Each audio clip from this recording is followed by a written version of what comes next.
का गुजर हुआ। फकीरनी ने आवाज लगाई, अरे साहब, अल्लाह के नाम पर कुछ दे दो। वो शख्स उसकी पुकार सुने बगैर उसके पास से गुजर गया, मगर उसके हाथ से उसका पर्स गिर गया।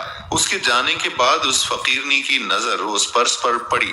वो फकीरनी ये पर्स देने उसके पीछे भागी। आवाजें लगाईं, अरे साहब रुको, रुको साहब, आपका पर्स गिर गया है। उस शख्स ने कहा कि नहीं, ये मेरा पर्स नहीं है। फकीरनी बोली, पर साहब, ये तो आपके हाथ से गिर गया था, मैंने खुद देखा है आपके हाथ से ये पर्स गिरते हुए। वो शख्स कहने लगा, अरे मैंने कहा ना, ये मेरा पर्स नहीं है, हटो मेरे रास्ते से और जाने दो। ये कहकर वो वहां से चला गया। वो फकीरनी बहुत हैरान हुई कि आखिर ये शख्स अपना पर्स लेने से इनकार क्यों कर रहा है। खैर, वो एक जगह बैठकर पर्स को खोलकर देखने लगी तो उसमें चंद हजार और एक कागज मौजूद था। वो उस कागज को खोलकर देखती है तो उस पर कुछ लिखा हुआ था, खुदारा, ये पैसे किसी अच्छी जगह इन्वेस्ट करना और भीख मांगना छोड़ दो। इस काम में सिर्फ जिल्लत और रुसवाई के सिवा कुछ नहीं, और इन पैसों से कोई अच्छा सा काम करना। वो लड़की अब ये पैसे लेकर सोचने लगी कि आखिर ऐसा क्या काम करे कि वो इनसे अच्छी आमदनी कमा सके।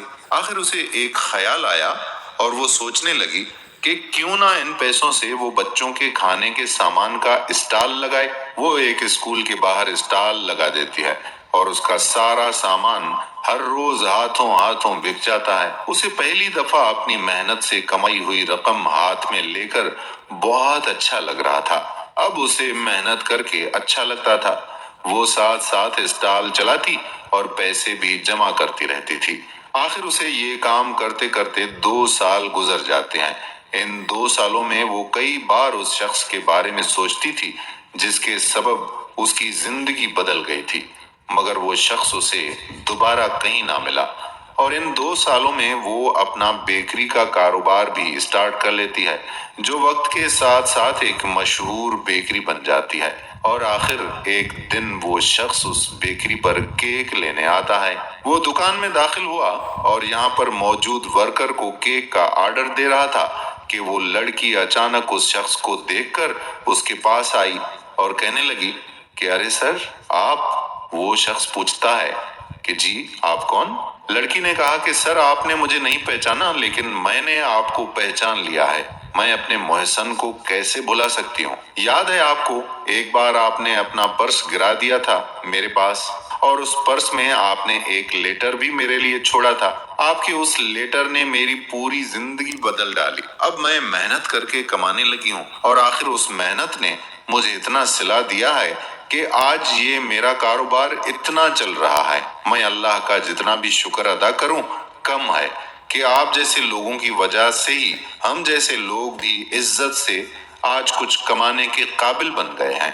वो शख्स कहने लगा, अरे आप वही हैं, यकीन माने आपको यहाँ देखकर मुझे बहुत खुशी हुई है। बस मैं भी यही चाहता था कि आप किसी अच्छे मकाम पर पहुंच जाएं, ताकि आपको किसी अच्छे मकाम पर देख सकूं। आखिर आप भी मेरी बहन ही तो हैं। लड़की बोली, सर, आपने उस दिन क्यों कहा था कि पर्स आपका नहीं है? वो शख्स कहने लगा कि असल में मैं नहीं चाहता था कि आप मेरी एहसानमंद हो और आपको ये एहसास कभी आगे बढ़ने ना दे। दोस्तों, अगर हम इसी तरह से दूसरे लोगों का एहसास करें तो यकीन कीजिए कि हमारे मुआशरे में हकीकी तब्दीली आ सकती है। अल्लाह ताला हम सबको एक दूसरे की मदद करने की तौफीक अता फरमाए। आमीन। दोस्तों, अगर वीडियो पसंद आई हो तो अपने